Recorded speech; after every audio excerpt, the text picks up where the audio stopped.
Primeiro, antes de começar o vídeo, esse vai ser com a minha cara mesmo. Eu tô com dengue, eu não consigo andar na rua pra poder ficar filmando. E eu vou usar isso de microfone, porque eu não tenho microfone de lapela. Então esse vídeo é isso, olhando pra mim, é o que tem pra filmar, que não tem nada interessante. Mas vamos lá. Pra se tornar um gênio, basta ser rico. E se você é pobre, aí eu lamento, o problema é seu. Antes de falar sobre os tipos de inteligência, eu vim falar a maior verdade. Para ser gênio, basta ser rico. Essa simplificação grosseira quer dizer que, com condições materiais, é muito mais fácil ser capaz. Darwin tinha um pai médico famoso e mãe dona de indústria de cerâmica, e viajou o mundo todo de navio para poder ficar observando o bicho. É muito difícil viajar o mundo e descrever os seus achados se você tem que trabalhar de Uber 11 horas por dia, né? A senhorita Bira, do canal O Algoritmo da Imagem, tem uma série de vídeos de 20 a 40 minutos falando sobre essas condições sociais de se tornar gênio, e ela fala muito melhor que eu, então eu recomendo fortemente que você assista. Só ouve de fone, pelo amor de Deus. Se eu tivesse no lugar do Darwin, eu poderia ter feito o mesmo. Talvez eu não fizesse, mas eu poderia. É uma questão de poder. A capacidade de acessar o conhecimento, que melhorou enormemente com a internet, é uma capacidade financeira. E eu tô falando da regra, tá? Não de um ou dois exemplos de exceção que você pode me trazer. Se você é um indivíduo medíocre, ou seja, na média, antes de querer, você tem que poder se tornar um gênio. Se você é pobre, então, sinta-se aliviado, né? E se você é rico, sinta-se um fracassado. E ainda tem a doença do Nobel, que é uma pessoa extremamente capaz em um assunto e que possui pensamentos completamente fantasiosos em assuntos que não são da sua área. O Linus Pauling ganhou 2 prêmios Nobel e depois apoiou a medicina ortomolecular, que é uma grande idiotice. E falando nisso, na medicina, isso é quase que uma regra. A maioria das explicações médicas incríveis que eu tive vieram de pessoas que não sabem mexer no computador ou não sabem o básico de economia política. A origem do termo gênio vem de um espírito que te ilumina ao nascer e te acompanha pelo resto da vida. E depois, de 1600, surge a ideia atual de gênio como um talento ou uma inteligência natural. Se você me conhece, sabe que eu abomino a ideia de que a gente nasce com alguma essência ou alguma predeterminação. Para mim, você é e depois você se forma. Sabe aquela ideia de que cada um tem um tipo de inteligência? Isso foi proposto em 1983. E em 2021, teve um artigo chamado A Valid Evaluation of the Theory of Multiple Intelligence is Not Yet Possible. Problems of Methodological Quality for Intervention Studies. Esse artigo foi publicado acompanhando mais de 3.000 crianças, e a conclusão é que não dá para afirmar que os tipos de inteligência existem. A hipótese é que seriam inicialmente 7 inteligências. Linguística, lógico-matemática, musical, espacial, corporal, sinestésica e interpessoal. Isso em 1983. Em 97 ele propõe a naturalista, e depois em 2000 propõe mais 3 tipos. Enfim, não há metodologia o suficiente para poder validar essa hipótese. E quando você faz um teste de inteligência, provavelmente só sai melhor naquilo que você foi exposto. E quando exposto, você acabou demonstrando interesse e acumulou HB daquilo. Horas bunda. Uma vez me chamaram no laboratório para poder conseguir anestesiar um rato, porque eu não estava conseguindo. E não estava conseguindo pegar ele. Eu simplesmente abri a gaiola, peguei o rato, anestesiei e me perguntaram como eu tinha feito aquilo. E aí caiu a ficha que eu já fazia aquilo fazia 6 anos. Na minha opinião, o maior aliado da inteligência, depois do dinheiro, é o tempo. Que também vai ser prejudicado pelo dinheiro. Se eu pego 2 horas de ônibus e você 30 minutos de carro, as nossas horas não são as mesmas, né?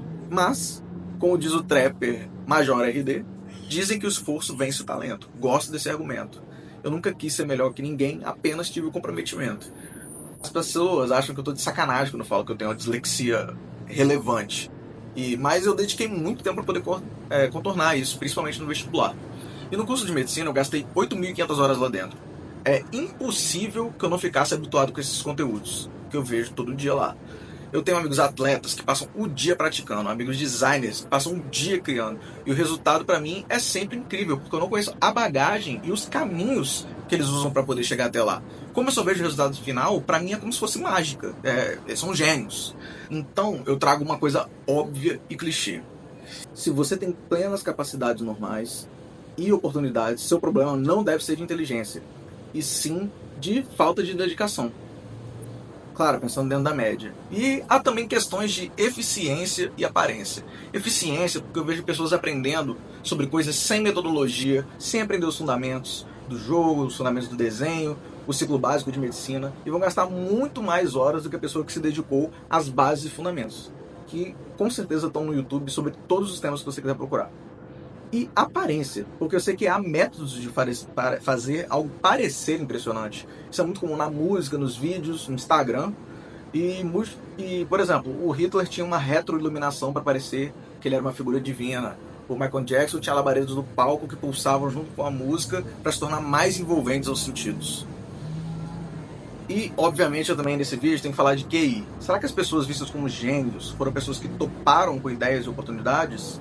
Thurman fez um estudo longitudinal, robusto na escola pública de Califórnia, acompanhando 35 anos crianças que foram consideradas de alto QI, e concluindo que essas 1.500 considerados gênios, via de regra, tinham vidas normais, sempre parecidas com pessoas da mesma classe socioeconômica. Ou seja, eu e Steve Jobs temos o mesmo QI, o mesmo número, né? Mas provavelmente eu nunca vou catar a empresa dos meus amigos e ficar bilionário. Ou como o Elon Musk, que catou dos engenheiros Martin Eberhard e Mark Tarpenning, que foram os fundadores da Tesla. E digo mais, se você me observar no cotidiano fazendo algumas coisas específicas, você vai começar a duvidar do termo altas habilidades. Binet, com a universalização da educação, todo mundo dentro da sala de aula, quis identificar crianças que precisavam de atenção especial. E para isso ele buscou determinar a idade mental dessas crianças. Binet não achava que esse valor servia para poder qualificar as crianças. Ou seja, ele queria descobrir quem precisava de mais atenção, mas não considerava que as crianças não iam chegar no mesmo lugar no fim.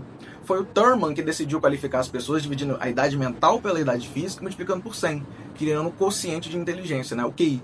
E fizeram a correlação de entendimentos de padrões, memorização e outras coisas, criando o conceito de inteligência geral. Ou seja, quem tem um QI mais alto sabe mais sobre tudo. Foi essa ideia que fez com que gente desse atenção ao Linus Pauling sobre medicina ortomolecular. Teoricamente, ele é mais inteligente em tudo, né? Se ele tem um QI mais alto, etc. Israel, inclusive, ofereceu a presidência ao Einstein e ele lucidamente recusou. Mas essa foi a coisa menos bizarra que Israel fez. Nós usamos o teste de QI para predizer inteligência mais do que a capacidade real de resolver problemas. E a inteligência ocorre dentro de um contexto. Eu consigo pensar vários contextos onde a minha capacidade de ficar 12 horas sentado na cadeira lendo pode não ser útil. Enquanto eu estou falando com a câmera, esse assunto já vai me deixando de saco cheio. Então eu acho que eu consegui ilustrar o meu ponto. Talvez eu faça outro vídeo sobre educação e aprendizado, com coisas que eu deixei de fora. Mas eu esqueci de pensar na conclusão. Talvez o Binet tivesse correto, que independentemente do QI, pessoas clinicamente normais possam chegar ao mesmo ponto. E Thurman caiu do cavalo ao pensar que os gênios iam mais longe e viu que, na verdade, o que faz eles ocuparem a posição e os cargos é a sua capacidade socioeconômica desde o início. Então, dedique algum tempo todos os dias ao que você quer fazer, busque fundamentos e maneiras mais eficientes de chegar lá, e eu garanto que amanhã você vai ser melhor do que hoje. E quer uma dica? Da próxima vez, volte rico.